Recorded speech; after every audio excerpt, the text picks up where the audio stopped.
School গেটের সামনে রাস্তা, ফুটপাত কিংবা স্টেশনের পাশে ঝালমুড়ি মামাদের মশলার রেসিপিটা আজকে আপনাদের সাথে শেয়ার করব। আমরা অনেকে মনে করে থাকি সে মশলাটা মাংসের ঝোল থাকে। আসলে এটা মাংসের ঝোল না, আলাদা একটা মশলা থাকে। এজন্যই কিন্তু ঝালমুড়ির টেস্ট ঝালমুড়ি মামাদেরটা বেস্ট হয়। সেই মশলাটা আমি আজকে আপনাদের সাথে শেয়ার করব। প্রথমে একটা বাটিতে 1 টেবিল চামচ হলুদের গুঁড়া, 1 চা চামচ শুকনো মরিচের গুঁড়া, 1 চা চামচ ধনিয়া গুঁড়া, 1 চা চামচ জিরা গুঁড়া আর পরিমাণ মতো কিছুটা পানি দিয়ে আমি মশলাটাকে খুব ভালোভাবে মেখে নেব। আমি কিন্তু এই মশলা মাখানোতে লবণ অ্যাড করতেছি না, আমি পরের স্টেপে দিচ্ছি, সেটা অবশ্যই আপনাদের সাথে শেয়ার করতেছি। লবণটা অবশ্যই কিন্তু এই স্টেপে দিতে হবে।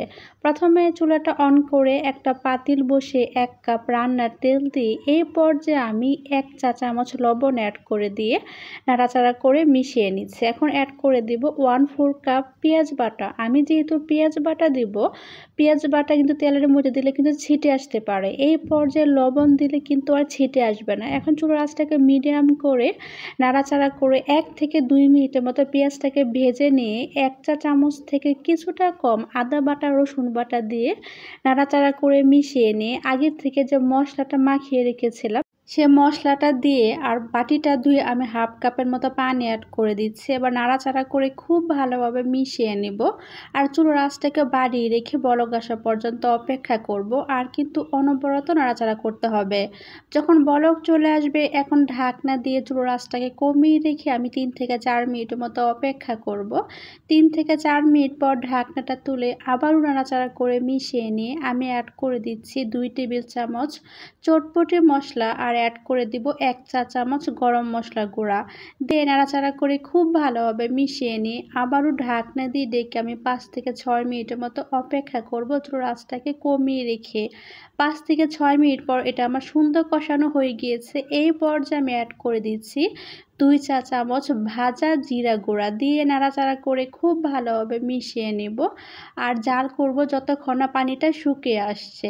লক্ষ্য করে দেখুন এরই মধ্যে কিন্তু ঝোলটা আমার সুন্দর ঘন হয়ে গিয়েছে। এক্সট্রা যে পানি ছিল সেটা কিন্তু আমার একদম শুকিয়ে গিয়েছে। আমি যে পরিমাণে করেছি এই পরিমাণে যদি করেন তাহলে সম্পূর্ণ আমার রেসিপিটা ফলো করবেন, সব কিছু একদম পারফেক্ট থাকবে। এখন চুলা থেকে নামিয়ে ঠান্ডা করে নিয়ে কাঁচের ডিব্বাতে ভরে নিচ্ছি। এটা কিন্তু নর্মাল ফ্রিজে রাখার প্রয়োজন নেই, বাইরে রেখে দিলে কিন্তু 1 থেকে 2 মাসের মতো রেখে তারপর খেতে পারবেন। তাহলে চলুন ঝটপট এই মশলা দিয়ে কীভাবে ঝালমুড়ি মেখে নিই সেটা শেয়ার করে নিচ্ছি। একটা প্লাস্টিকের ডিব্বাতে পরিমাণ মতো মুড়ি, পরিমাণ মতো চানাচুর, পরিমাণ মতো ভুট ভাজা আর কাঁচা মরিচ কুচি আমি একটু পাকা দেখে দিয়েছি যাতে দেখা যায়, কারণ ঝাল ঝাল হলে কিন্তু আমার বাচ্চারা খেতে পারে না, লাল হলে কিন্তু ওরা খেতে সুবিধা হয়, দেখে ফেলে দিতে পারে। পরিমাণ মতো ধনিয়া পাতা কুচি, পেঁয়াজ কুচি আর আমি যে মশলাটা বানিয়ে রেখেছিলাম স্কুল গেটের সামনে মামাদের স্পেশাল মশলাটা, সেটা 2 থেকে 3 চা চামচের মতো দিয়ে আমি ঢাকনাটা দিয়ে লাগিয়ে খুব ভালোভাবে ঝাঁকিয়ে নিচ্ছি। আপনারা চাইলে কিন্তু চামচ দিয়ে মেখে নিলে কিন্তু সুন্দর রেডি করা হয়ে যাবে।